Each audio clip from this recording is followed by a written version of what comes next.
আমি প্রথমে আজকে যারা নিউট্রিশনিস্ট আছেন তাদেরকে বলবো যে আপনারা অনেক লাকি। আপনারা আসলে কেন লাকি সেটা আসলে আপনারা বেশিরভাগই জানেন না। এখানে multi sectoral collaborating nutrition access আমি মনে করি যে it is nutritional world, but you have already entered in the nutritional world. এবং সেটা ইমপ্লিমেন্টেশন সেখানে আমাদের নিউট্রিশনিস্টকে বেরিয়ে হবে। আসলে আমাদের এই দেশে আমাদের এই থার্ড ওয়ার্ল্ড বা আমরা যারা আন্ডার ডেভেলপমেন্ট কান্ট্রি আমাদের ক্ষেত্রে পলিসি কাজ করে আমাদেরকে কাজ করতে হয় আমাদের ওন ইন্টারেস্ট থেকে। পলিসির দিকে তাকিয়ে যদি আমরা থাকি, কারণ পলিসির সাথে যে সমস্ত মনিটরি সাপোর্ট, ইনফ্রাস্ট্রাকচারাল সাপোর্ট, অন্যান্য সাপোর্টগুলি লাগে সেগুলি গভর্নমেন্টকে প্রোভাইড করার মতো ক্যাপাসিটি নেই, ডেফিনেটলি এবং এটা আপনাদের কনফিডেন্সের মধ্যে রাখতে হবে। সেই জন্য আপনাদের প্রত্যেককে ইন্ডিভিজুয়ালি গ্রুপ বাই গ্রুপ কাজ করতে হবে। আপনারা এটা বিশ্বাস করেন কিনা যে নিউট্রিশনিস্ট আপনারা যদি অ্যাটেনশন দেন প্রত্যেকে, তাহলে আমি মনে করি যে ইউ উইল ইন্সপায়ার। আমি 30 ইয়ার্স প্লাস আমার একজন ডক্টর হিসেবে আমার এক্সপিরিয়েন্স। আমি 1994 গ্রাজুয়েশন করি, 1995 রিটার্ন করি, দেশে বিদেশে পড়াশোনা করেছি, জব করেছি। আমি বিভিন্ন সেক্টরে কাজ করেছি। I was involved in development of multiple specialized hospital in Dhaka city. আমি একজন জিপি হিসেবে কাজ করি, ডায়াবেটিস হিসেবে কাজ করি। আমি ইউনিভার্সিটিতে অধ্যাপনার সাথে জড়িত। আমার কানেক্টিভিটি এরকম যে আমি প্রত্যেকটা মানুষ, আমি টপ টু বটম ছোট বড় সবার সাথে মেশার চেষ্টা করি, রুগীদের প্রবলেমগুলি জানার চেষ্টা করি। আমার কাছে যেটা মনে হয়েছে যে গর্ভধারণ থেকে শুরু করে বিপদ, যেমন ইসরায়েল আমরা জানি ইসরায়েলের কি করে যে গর্ভধারণের আগে বা থেকে তারা একজন মায়ের নার্সিং করা শুরু করে, বাবার নার্সিং করা শুরু করে, কনসিভ করার পরে মায়ের নার্সিং করে, ডেলিভারির পরে মা এবং চাইল্ডের নার্সিং করে, একটা সার্টেন টাইম পর্যন্ত তারা একটু মানুষের মতো মানুষ তৈরি করার জন্য দক্ষ, এই সমাজে টিকে থাকার মতো, এই পরিস্থিতিতে টিকে থাকার মতো তারা মানুষ তৈরি করে। তো আমাদের এই সমস্ত ক্ষেত্রে দেখেন সবচেয়ে বেশি ভূমিকা কিন্তু নিউট্রিশনিস্ট। আমরা ডাক্তার করি, আমরা ডাক্তার করি, হসপিটাল করি। আসলে আমাদের মূল জায়গা হচ্ছে নিউট্রিশনিস্ট। এই জিনিসই আমরা জানি না। একজন মা প্রেগনেন্ট হওয়ার পরে কি খাবেন, কি খাবেন না, কি খেলে তার শরীর ভালো থাকবে, তার গর্ভে ধারণ করে সন্তান ভালো থাকবে, গ্রোথ ভালো হবে, এবং পরবর্তীতে ডেলিভারির পরে মা কি খেলে তার বাচ্চা কিভাবে ভালো ব্রেস্টফিডিং পাবে, বাচ্চার গ্রোথ ভালো হবে, মা সুস্থ থাকবে। এই যে প্রিন্যাটাল, নেটাল, পোস্ট নেটাল পিরিয়ডগুলিতে এই যে ভালো থাকা মা এবং সন্তানের ভালো থাকা, এগুলি কিন্তু ডিপেন্ড করে অলমোস্ট নিউট্রিশনিস্ট। আমরা এখন আপনারা জানেন কি আমরা almost ডেথের almost 70% cause of our death is not communicable disease, NCDs. This is very dangerous. And the most dangerous disease of these diseases is diabetes. আপনারা এই ডায়াবেটিস হচ্ছে আমি বলি this is the master mind. কিছুদিন আগে আমাদের দেশে একজন ব্যক্তি বলেছিলেন, আমাদের প্রধান উপদেষ্টা, যে পরিচয় করে বলছে he is the master mind of this revolution, not এই আন্দোলনের মাস্টার মাইন্ড। আমাদের শরীরে এই যে সমস্ত যাদের ডায়াবেটিস আছে, সেই ডায়াবেটিস ধারণকারী ব্যক্তি হচ্ছে ওই তার শরীরে ডায়াবেটিস হচ্ছে তার মাস্টার মাইন্ড। সে ব্রেন ডিজিজ করে, সে আই ডিজিজ করে, সে হার্ট ডিজিজ করে, লিভার ডিজিজ করে, কিডনি ডিজিজ করে, নিউরোপ্যাথি করে, আমার ফুড আলসারেশন করে, আমার লাইফটাকে একদম বিসর্জন দিতে দেওয়ার মতো করে তোলে। এই যে একজন ডায়াবেটিস রোগী, আমরা তো জানি যে একজন ডায়াবেটিস রোগী ডায়াবেটিস নিয়ন্ত্রণের ক্ষেত্রে অন্যতম ক্ষেত্র হচ্ছে তার ফুড হ্যাবিট চেঞ্জ করা, লাইফস্টাইল চেঞ্জ করা। এই যে ফুড হ্যাবিট চেঞ্জ করা, এই ফুড হ্যাবিট চেঞ্জ করার মাধ্যমে কি দরকার? একজন নিউট্রিশনিস্টের সুপরিকল্পিত, তার দক্ষতার ভিত্তিতে তৈরি করা একজন ডায়েট যদি আমরা ফলো করি, আমার লাইফস্টাইলের অন্যান্য অ্যাক্টিভিটিস যদি আমরা মেনটেন করি, তাহলে আমরা অনেক ভালো থাকবো।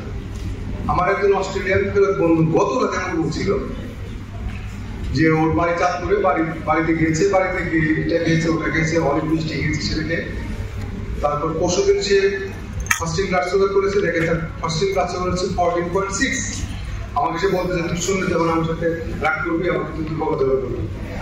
তো তারপরে আমি কি করলাম, বাসায় আসার পরে 2 দিন খুব টাইট, আমি খাবার দাবার খুব টাইট করলাম, এটা খেলাম না, আমরা খেলাম না, এবং 3 দিন বা 2 দিন পর আমি দেখলাম যে আমার ব্লাড সুগার এখন 8.4। how it possible?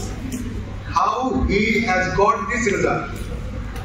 This is due to the food habit change. সেটা খাদ্যের মধ্যে চিনি, এবং আমি আমার ডায়াবেটিক, আমার পেশেন্ট যারা ডায়াবেটিক থাকে তাদের আমি বলি আপনি চিনি গুড় খাবেন না। শুধু এটাই না, আপনি চিনি গুড়ের দিকে তাকাবেন না, কারণ চিনি গুড়ের দিকে যদি আপনি তাকান তাহলে আপনার লোভ হবে, খেতে ইচ্ছা করবে। আর ডায়াবেটিক পেশেন্টের আমরা বলি যে ডায়াবেটিক পেশেন্ট, আমরা খুব সাধারণ ভাষায় যদি বলি ডায়াবেটিক পেশেন্টে বলি আপনার মস্তিষ্কে রাক্ষস বসবাস করে, যে মিষ্টি দেখলে শুধু খেতে চায়, চুরি করে খায়। ডায়াবেটিস রোগীরা কিন্তু চুরি করে খায়, রাতের বেলা সবাই ঘুমায়, সে আস্তে করে ফ্রেশ করে চুরি করে খায়, এখনো চলমান। যে আগেকার দিনে তারা কিন্তু এখনো চলমান। তাহলে এই যে হেলদি লাইফের জন্য নিউট্রিশনিস্টের গাইডেন্স খুব ইম্পর্টেন্ট, আবার আনহেলদি লাইফের জন্য টু বিকাম হেলদি নিউট্রিশনিস্টের গাইডেন্স ইজ ভেরি ইম্পর্টেন্ট। আমি তো মনে করি যে প্রত্যেকটা হসপিটালে, প্রাইভেট হোক পাবলিক হোক, যারা বড় অর্গানাইজেশন তাদের ক্ষেত্রে অন্তত যেমন ঢাকা মেডিকেল কলেজ, আমি মনে করি যে কমপক্ষে 100 নিউট্রিশনিস্ট থাকা উচিত। আপনাদের এই ক্ষেত্রে অ্যাডভোকেসি করতে হবে গভর্নমেন্টের সাথে, বিভিন্ন স্টেক হোল্ডারের সাথে আপনাদেরকে অ্যাডভোকেসি করতে হবে যে আমরা এদেশের মানুষের সার্ভিস দিতে চাই, কারণ আপনাদের কন্ট্রিবিউশন আপনারা যদি বোঝাতে সক্ষম হন তবেই না মানুষ বুঝবে, এবং আপনাদের ইম্পর্টেন্সটা আমি বুঝি। দেখবেন নিউট্রিশনিস্টের ইম্পর্টেন্স কতটা। যেমন কিডনি ডিজিজ, সবচেয়ে ব্যথা বিষয় হচ্ছে কারণ মা হারিয়ে যাওয়া। আমি গত 30শে জুলাই আমার মাকে হারিয়েছি, এবং সবচেয়ে দুঃখজনক 30 বছর ডাক্তারি করেছি, কিন্তু আমার মা মারা গিয়েছে ইলেকট্রোলাইট ইমব্যালেন্সের কারণে। আমার মা থেকে একটু আমি দূরে ছিলাম, আগের দিনে আমার সাথে দেখা হয়েছে, তো আমার ইউনিভার্সিটি ক্লাস করতে যাই, ক্লাস নিয়ে আমি যখন ফিরে আসি বাসায় আসি, রাতের বেলা আমি শুনি যে মা অবস্থা আস্তে আস্তে খারাপ হচ্ছে। তো আমার মা কার্ডিয়াক প্রবলেম ছিল, আমার মা কিছু খেতে পারে, অনেকদিন যাবত ভালো কিছু খেতে পারেন, মানে তার খাওয়ার উচিত না, তিনি ওই কলা খেতেন, দুধ খেতেন, চিরা খেতেন, এই টুকটাক এটা খেতে। আমার বোনের বাসায় ছিল, আমার বোন তাকে ইচ্ছা মতো ফ্রুটস খাইয়েছে, খুব ইচ্ছা মতো তাকে ফ্রুটস খাইয়েছে। মা খেতে পারছে না, তাকে ফ্রুটস দেই, মা ভালো থাকবে, সে তো সবার মনে দিয়েছে। তারপর আমি বললাম যে সকালবেলা নিয়ে আস, ইলেকট্রোলাইট করে দেবো। ইলেকট্রোলাইট করার পরে আমি দেখলাম যে তার ইলেকট্রোলাইট বসায় নিয়ে গেছি, ইলেকট্রোলাইট অবস্থা খুব খারাপ। তারপর আমি আইসিইউ কনসালটেন্ট আছে, তারপর কনসালটেন্টের সাথে কথা বলে তাকে ট্রিটমেন্ট দিলাম। দেওয়ার পরে দেখা গেল যে এক সময় আমার মার অবস্থা খারাপ হতে শুরু করে, র্যাপিড ব্রিদিং হতে শুরু করে এবং পালস করতে শুরু করে। আমি দ্রুত আইসিইউ নিয়ে আসতে পারি, কিন্তু খুব বেশি সময় আর লেন্দি হয়, কারণ আমার মা পটাশিয়াম লেভেলটা অনেক হাই ছিল। That because of undue injection of this fruit juice, যেটা পটাশিয়াম কন্টেইন করে। এটা কে বুঝে? এটা বুঝে নিউট্রিশনিস্ট, যে কাকে কি ডায়েট দিতে হবে। যেমন আমরা একজন ক্রনিক কিডনি ডিজিজ বা আমরা ক্রনিক কিডনি সিকিউরিটি পেশেন্ট যারা থাকে, একজন ডক্টরের ট্রিটমেন্টের সাথে সাথে সবচেয়ে বেশি যেটা ইম্পর্টেন্ট সেটা হচ্ছে নিউট্রিশনিস্টের গাইডেন্স। তিনি কি খেতে পারবেন, কি খেলে পটাশিয়াম বাড়বে, পটাশিয়াম কমবে, অথবা কি খেলে পটাশিয়াম ব্যালেন্স থাকবে, সোডিয়াম, ইলেকট্রোলাইট, অন্যান্য যেগুলো আছে ক্লোরাইড বা বাইকার্বনেট কিভাবে মেনটেন হবে, কি খাবার। যেমন এখন আমরা জানি ইউরিক অ্যাসিড লেভেল বাড়ে। একটা ইউরিক অ্যাসিড লেভেল যার বাড়ে, যে গাউট যার পেন হয়েছে, সে জানে যে গাউটের ব্যথা কত দূর, কত কষ্ট। গাউটের ব্যথা বিশেষ করে যারা ইউরোপিয়ান, যারা শীত প্রধান দেশে যারা থাকে তাদের গাউট বেশি হয়, তারা জানে যে গাউট কি জিনিস এবং গাউটের পেন কতটা ইনটলারেবল। তো সেই ক্ষেত্রে নিউট্রিশনিস্টের পরামর্শ ইম্পর্টেন্ট, যে আপনি এই খাবারগুলি খাবেন। তাহলে আমি সামারাইজ করি যে প্রত্যেকটা ক্ষেত্রেই, উপজেলায়, ইউনিয়নে, জেলায়, আমাদের প্রত্যেকটা ক্ষেত্রেই আমাদের নিউট্রিশনিস্টের উপস্থিতি অত্যন্ত প্রয়োজন। আপনারা সুসংগঠিত হন, আপনারা ছোট ছোট করে গ্রুপ করেন, আপনাদের ন্যাশনাল একটা কমিউনিটি আছে, সেই ন্যাশনাল কমিউনিটিকে খুব স্ট্রং করেন। যেমন বাংলাদেশ মেডিকেল অ্যাসোসিয়েশন আছে, এর মধ্যে আবার 3টা রাজনৈতিক দলের 3টা গ্রুপ আছে। আপনারা দয়া করে আপনারা এই উপদল করবেন না, আপনারা আপনাদের দল করবেন, যে বাংলাদেশ নিউট্রিশনিস্ট সোসাইটি। আপনারা এর মধ্যে সীমাবদ্ধ থাকবেন, আপনারা অমুক রাজনৈতিক দলের সাব গ্রুপ হবেন না, এটা করবেন। আর ডিস্ট্রিক্ট আপনারা গ্রুপ করবেন।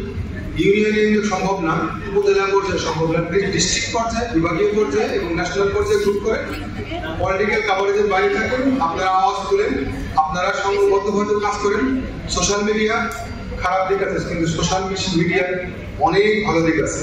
কারণ আপনি এক সিটিং এ লাখ লোক বলতে পারেন, আর আপনারা পাবলিক হেলথের অন্যতম একটা অংশ। যেমন আপনি যদি বলেন চিনি খেলে ব্লাড সুগার বাড়ে, আর কেউ চিনি খেয়ে ব্লাড সুগার, আমি একটা রোগীকে বলবো আপনি চিনি খাবেন না, আপনার ডায়াবেটিস আছে, আর আপনি যদি বলেন যে চিনি খেলে ব্লাড সুগার বাড়ে, তাহলে কোটি কোটি মানুষ শুনবে।